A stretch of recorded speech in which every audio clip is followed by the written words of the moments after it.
ahora nos vamos a nuestra plataforma de radio porque nos acompaña el ministro de Educación, el señor Benavides.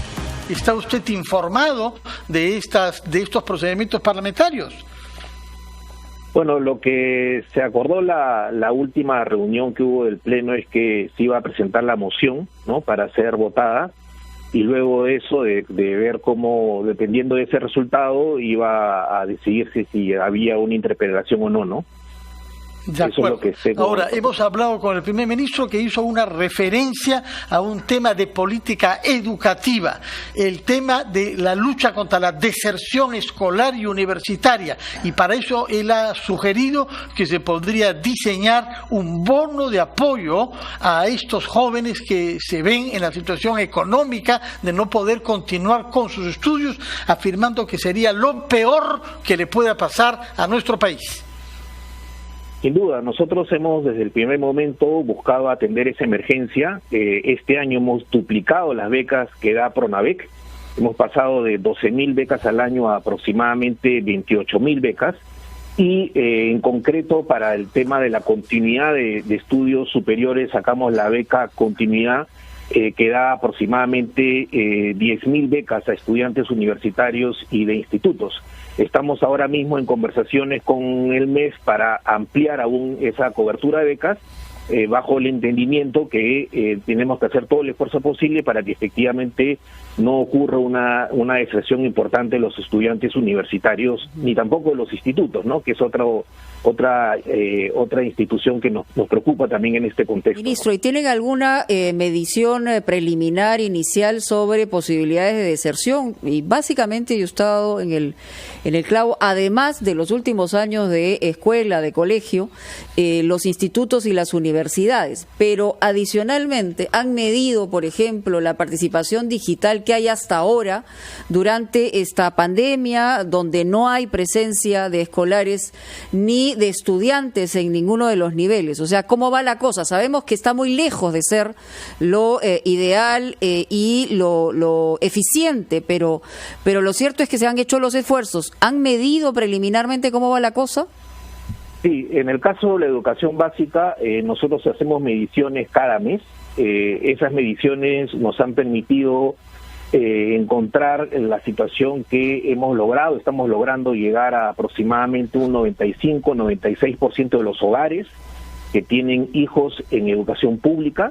Eso sin duda es un avance importante, porque cuando iniciamos la emergencia teníamos información que solamente 30% de los hogares podrían conectarse por internet, ¿no? Gracias a la estrategia multicanal hemos logrado llegar a un 95-96% de los hogares. Lo importante ahora para nosotros es que esta emergencia para nosotros ha sido importante en plantearnos una nueva agenda, que es la agenda de la brecha digital, brecha que tenemos que cerrar. Estamos con el proyecto de las tabletas en primer lugar, pero además de eso tenemos clara la idea que Aprende en Casa, una vez que pasemos la situación de la emergencia, va a convertirse en una estrategia complementaria para las mejoras de los aprendizajes. Estamos seguros que no solamente vamos a lograr avanzar en el cierre de la brecha digital, sino que vamos a avanzar sustantivamente en el cierre de las brechas de aprendizaje a través de esta estrategia complementaria de educación a distancia, para lo cual estamos haciendo también coordinaciones con el MTC para asegurar la conectividad de todas las escuelas del país. En ese sentido estamos trabajando para llegar a más estudiantes. Tenemos una brecha de 4 o 5% que nos preocupa, pero es una brecha que los gobiernos regionales, los alcaldes de cada región han estado también logrando cerrar con iniciativas de ellos mismos, ¿no? Y hemos estado trabajando de manera complementaria para esa finalidad. Buenos días, ministro.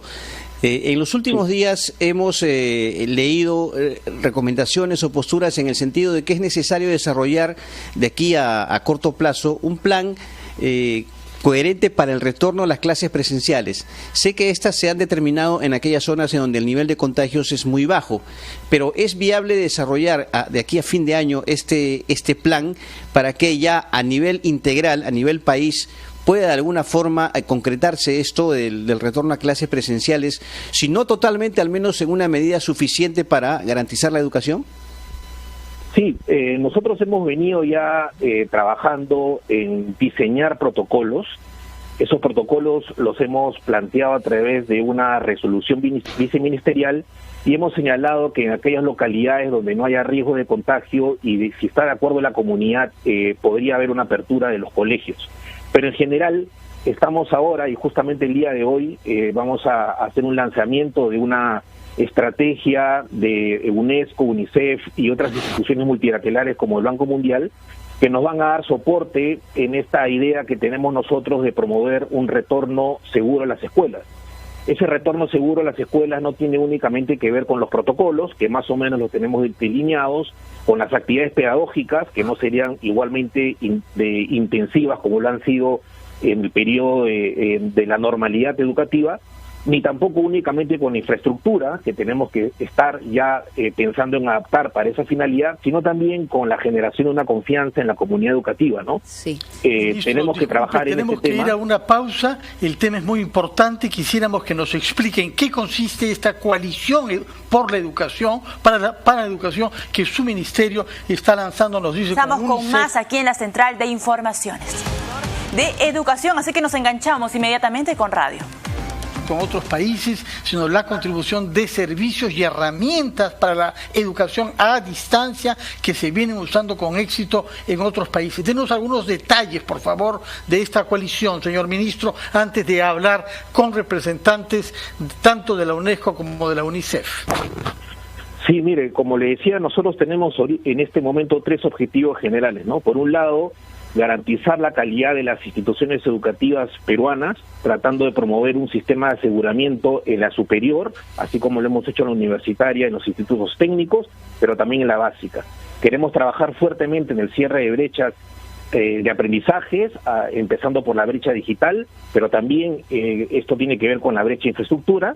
Y en tercer lugar, queremos promover un retorno seguro a las escuelas cuando sea el momento de una emergencia sanitaria controlada.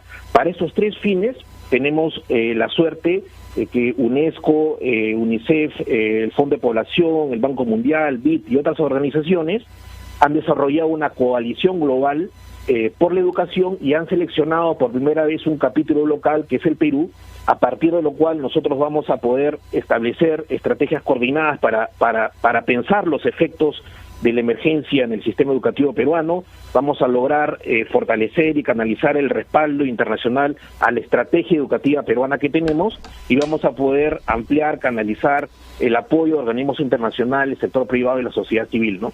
En pocas palabras, es una plataforma a partir de la cual el Ministerio de Educación va a lograr convocar a organizaciones internacionales, pero también nacionales, para poder avanzar en estos 3 objetivos que les he planteado hace un momento. Ministro, quería consultarle sobre el tema del Congreso.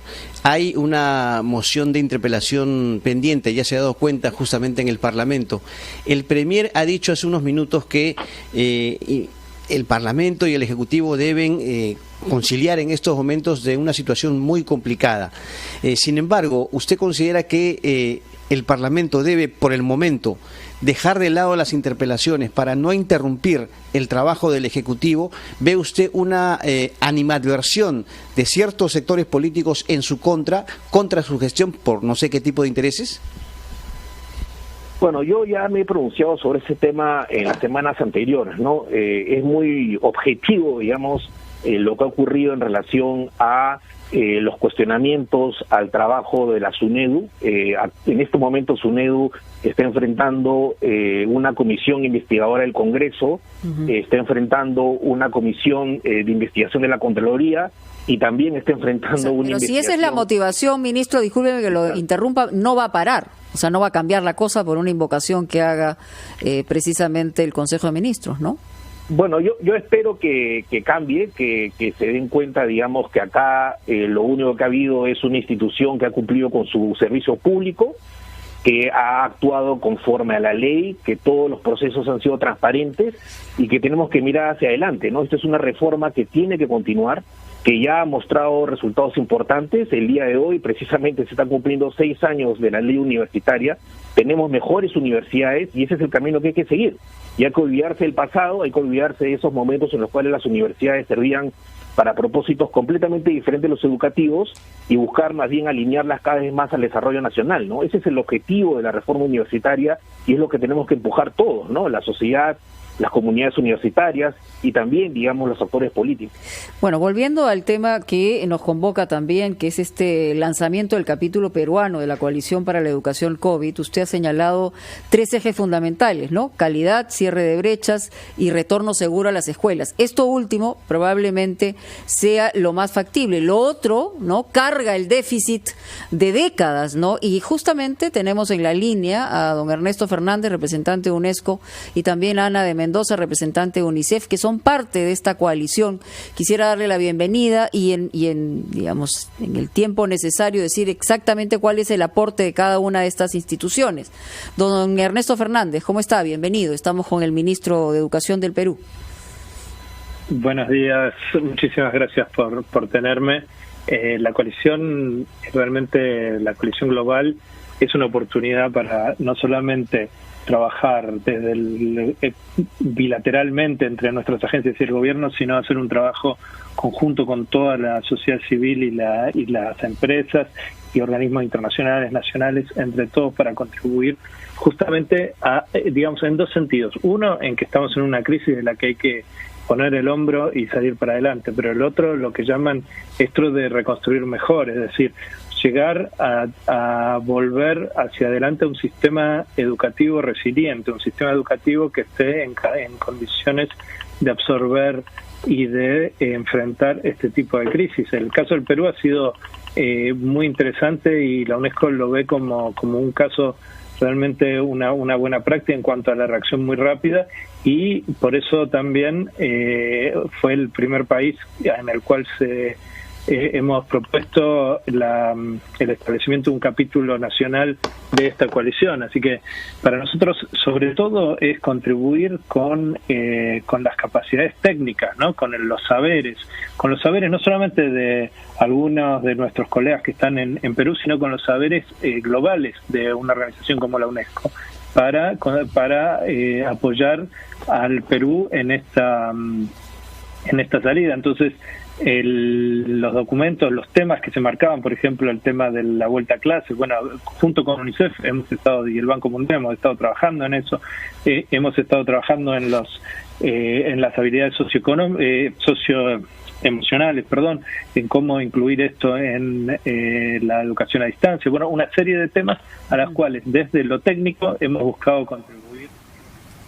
Y ahí teníamos al ministro de Educación, Martín Benavides, explicando y adelantando la entrega de un crédito estudiantil para que los jóvenes no dejen de estudiar. Y aquí hay que apuntar a algo muy importante, porque la cantidad de ninis, es lo que estiman, va a aumentar este año. El año pasado tenía alrededor de 1.300.000 ninis, son los jóvenes de 14 a 24 años, que no estudian ni trabajan, pero por la crisis algunos están dejando la universidad y como no hay trabajo, pues este número va a llegar a 2 millones. Pero vamos a revisar